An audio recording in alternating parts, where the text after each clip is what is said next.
So Spain is a country that is surrounded by water in almost every corner. From northeastern Spain all the way through the south of Spain, you've got the Mediterranean Sea with a kiss of the Atlantic Ocean, and northwestern Spain and the rest of the northern border, you have a little bit of the Atlantic, and the rest of it is the Bay of Biscay. Anyways, as you can imagine, seafood is a big deal here in Spain, but not only for consumption, but also for the economy, as it employs tens and thousands of fishermen every year. Anyways, with that being said, today I'm going to show you how to make a very typical Spanish fisherman stew from the north of Spain. This dish is known here as un guisado marinero del norte. It's got so many beautiful flavors, it's very easy to make at home, and it comes together in about 40 minutes, folks. If you're a seafood lover like me, this is going to be one of the best tasting dishes ever. Alright, let's just dive right into this recipe. I'm going to grab a large stock pot, heat it with a medium-high heat, and add in a quarter cup of extra virgin olive oil, which is about 60 milliliters. After heating the olive oil for 1 minute on a medium-high heat, you don't want the oil to get too hot. I'm going to add in half of an onion that I roughly chopped, half of a green bell pepper that I roughly chopped, and 4 cloves of garlic that have been roughly chopped. And start mixing the vegetables around with that olive oil. I like to mix this continuously, that way the garlic doesn't burn and all the vegetables evenly saute.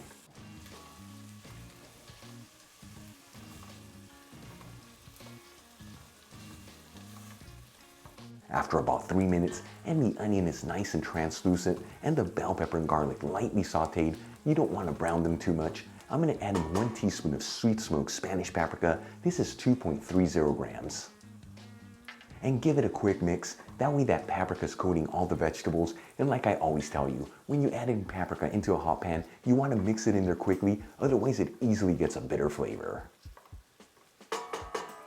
Then I'm going to add in a 15-ounce can of diced tomatoes. This is about 410 grams.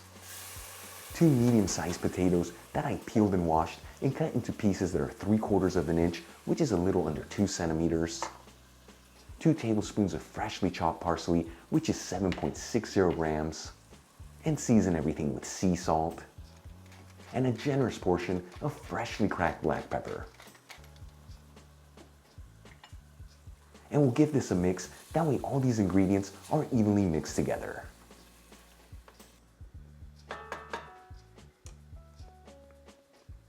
Once everything's well mixed, I'm going to add in some fish broth into the stock pot. You want to go to just above the potatoes, which is 3 cups in my case, or 710 milliliters.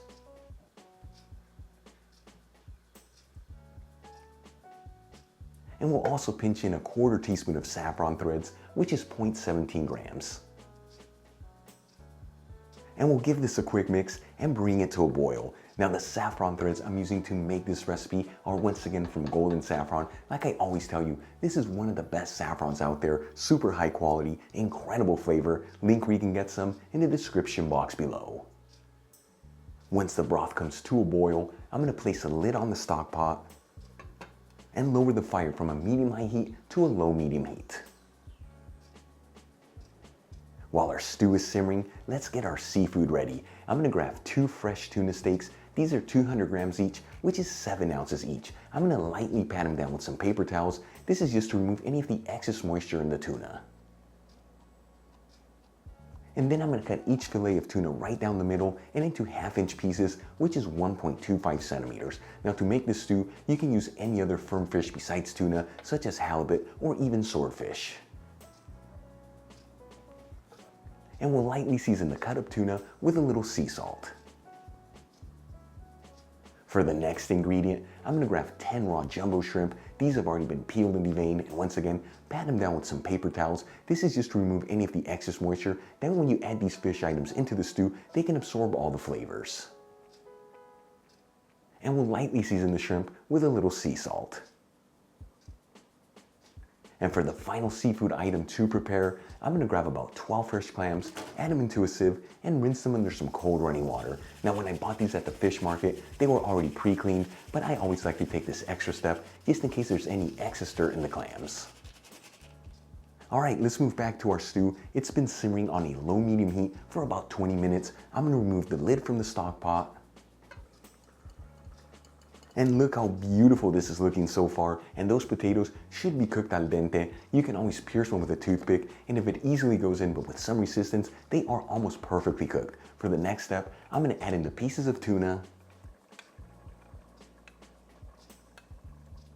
and our rinsed clams. We'll give this a quick mix and place the lid back on the stock pot. After about 3 minutes, I'm going to remove the lid from the stock pot and add the shrimp into the stew. And we'll give the shrimp a quick mix, that way they're coated in that broth, and place the lid back on the stock pot. We're going to go for an additional 2 minutes here. This is enough time for the potatoes, the tuna, and the shrimp to be perfectly cooked, and for those clams to be fully open. Then we'll remove the stock pot from the heat.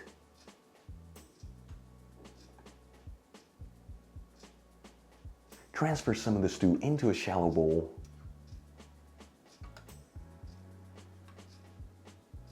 And we'll sprinkle it with some freshly chopped parsley. Our Guisado Marinero del Norte is done, a Spanish fisherman stew from the north of Spain. Very easy to put together, incredible aromas coming out of it. Let's give it a try and see how it turned out.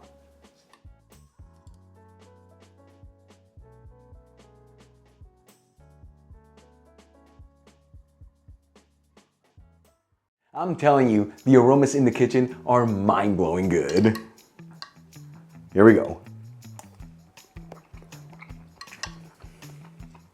That's so good. I'll try one of the clams too.